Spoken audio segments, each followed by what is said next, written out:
Hey guys, welcome to the Nose Vlogs. I travel to different cities and tell you what I smell.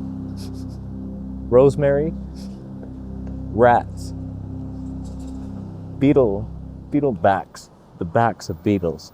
Subscribe. Oh, the sun. All I want is the perfect camera. All I want is the perfect camera. So we have an interesting review and rant today. We're on the Viltrox 9mm 2.8 for Nikon APS-C. I was like, why did you make that? For Sony as well, but Nikon is not exactly established in APS-C. There's no IBIS for APS-C Nikon cameras. What are you even going to do with this thing? But we're on the Z6 III in APS-C mode with IBIS, which just means we get warpy corners to hell. But it could be doable, and I have a lot of rants about close focusing and mics and stuff. One cool life hack of this APS-C lens on a Nikon Z6 III at least is we get 4K 120 in APS-C mode for street crossings.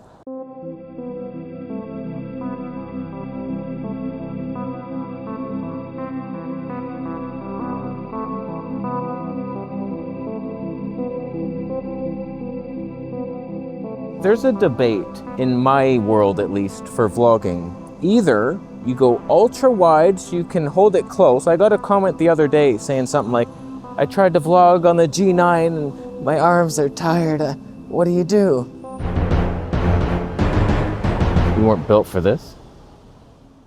So the debate I have for scrawny weaklings like you, the only exercise you know is Nintendo cheat codes, is either you get something light, handheld, so you can tuck your arm against your elbow like a baby. Or I brought something. There's something in the bag there where you get a longer focal length and then you extend it way out there. Yo, what's up? I'm scared to death. Oh God, I'm scared to death. Okay, help, someone send the police. I now see the benefits of vlogging on a phone. You can call the police right in your vlog, live stream to the police station. Next time on that one. So, here's the debate. I tried to say this in my last vlogging video, but I was scattered. I was skateboarding on the street, trying not to die, and I'm trying to talk as if I can pay attention to anything. Vlogging's the dumbest thing humans can do, because we can't focus on too many things at once. So, how's everybody doing today? So, like, the debate, action cam, ultra wide, it's here, an onboard mic. That is the debate versus a much better look with like a 28mm extended really far for compression vlogging and external mic and all the hassles that brings to your life. That is the real debate. The added benefit of going to the compression style is usually there's no more warpy corners. That's a wide lens thing. It doesn't happen with the super long, on most cameras at least. I know like Panasonic was pretty good after 24mm, but then it all went to hell. Some cameras can't even do that. I think Canon still warps at the 24, but like ultra wide's even worse. So we'll discuss all that at some point. Right now we're in N-Log with the red LUTs. Can't do red raw, oh my God. No firmwares for that, sorry. You have to buy a new camera, even though. Let's switch to just standard. I want to see some dynamic range thing here. This is N-Log, that's beautiful. That looks great, wow. Sun stars on that one, no. Okay, let's go to just standard. Okay, now we're in standard. What happened? Something good or bad? Is everything clipping now looks cheap, or we're good enough? And we don't have the dynamic active thing. That looks just as good. Oh God, log is a lie. Oh, we've all been lied to. That's a bitch. Now let's turn the dynamic thing on high. And by high, I mean extra high. Oh, look at that dynamic range now. You're like a GoPro or what? Okay, we're gonna keep it here for a bit. We're moving along. When it comes to this lens, close focusing distance is pretty good. It's not as light as you would think an APS-C lens. It's 207 grams with the hood and no caps. So like this whole setup is 970-ish. That's painful. It's not great, but if you don't have the tripod, which often weighs 200 to 400 grams, then you save some weight. So like the wide stuff, you know what I almost debated? Bruised livers. Yep. I almost debated this setup, but I quickly undebated it because I looked up the weight of it.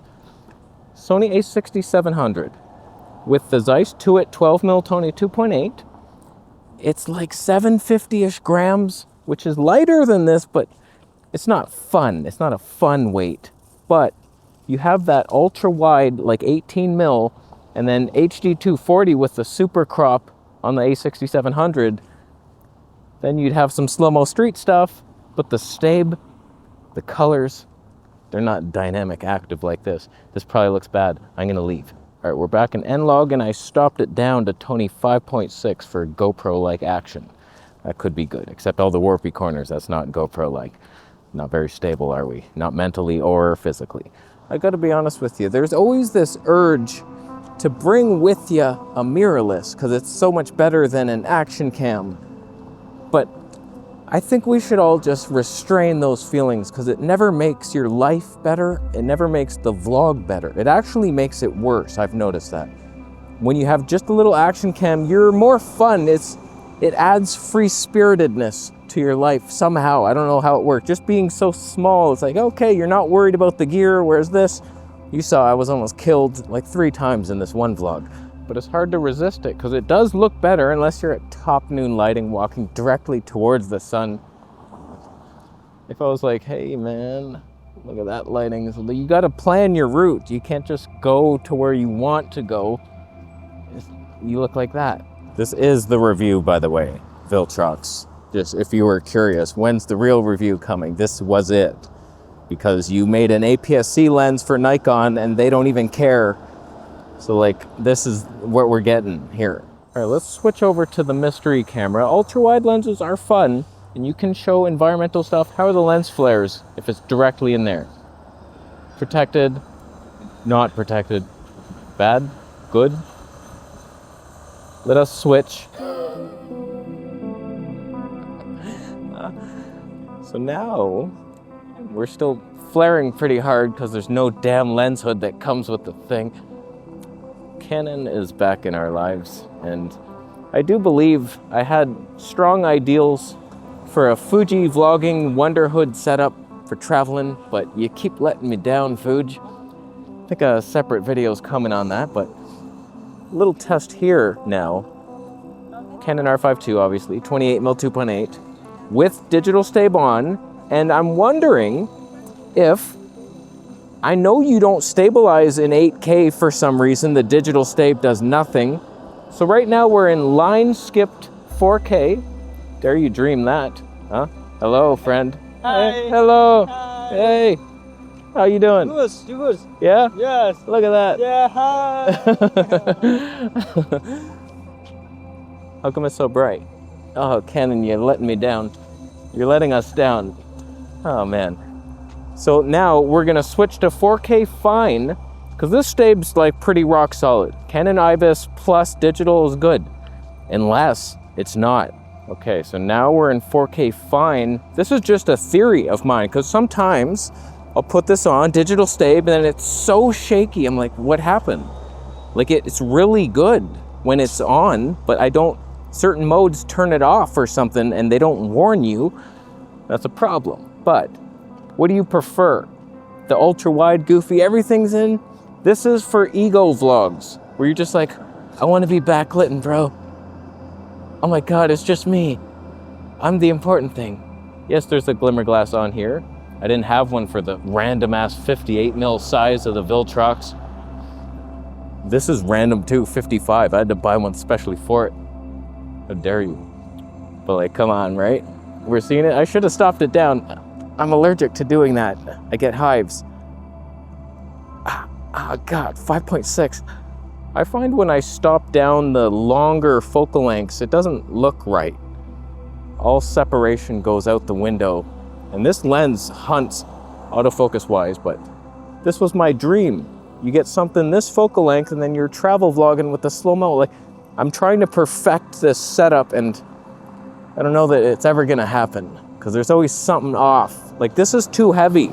It's just too ass heavy, and this lens, I don't trust it with autofocus. So I'm like, okay, Nikon with the 26mm, the stab's gonna suck in that. There's nothing. There's no answer. We need a little mini cinema action cam, and we're not getting it. Ever. Let's switch to 8K. You see this? So 8K is on, but Stabe just sucks now, doesn't it? And there's no warning. It still says, oh yeah, digital Stabe's on. Don't worry about that, we have your back. But it clearly doesn't. Something's off with it. So thank you so much for making an 8K camera. Canon didn't need it.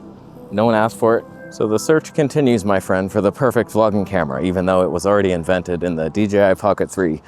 We pretend to hunt for things. It's like you go on this quest to the desert and you find the ruby, the bag, you dug it up near the pyramids, and you're like, oh wow, there it is. Oh, then you bury it again, and oh man, we should keep looking, huh? Because you enjoy the journey, and it's fun. Be honest with me. Does this look better? And then I'll leave. We're just in HD. Standard color science. All this, oh man, I need red raw, 18 bits. I need to color grade it, and then all my LUT packs will sell. They'll be flying off the shelves. I hope your shelves crumble under the weight of the asbestos polluting your life, and mice droppings, and somehow like a termite invasion combines with the mice droppings. That's what I wish on your house. Oh boy, it's just gonna come back to me. I realize that. Don't wish harm on others. Canon won the Viltrox review, and I'll be leaving now. Thank you, Viltrox, for sending it to me. I did my due diligence. No more lens flares. We're clipping everything, but that's fine. I'm gonna leave. Bitcoin is fun to donate, I've heard. And subscribing for more right now.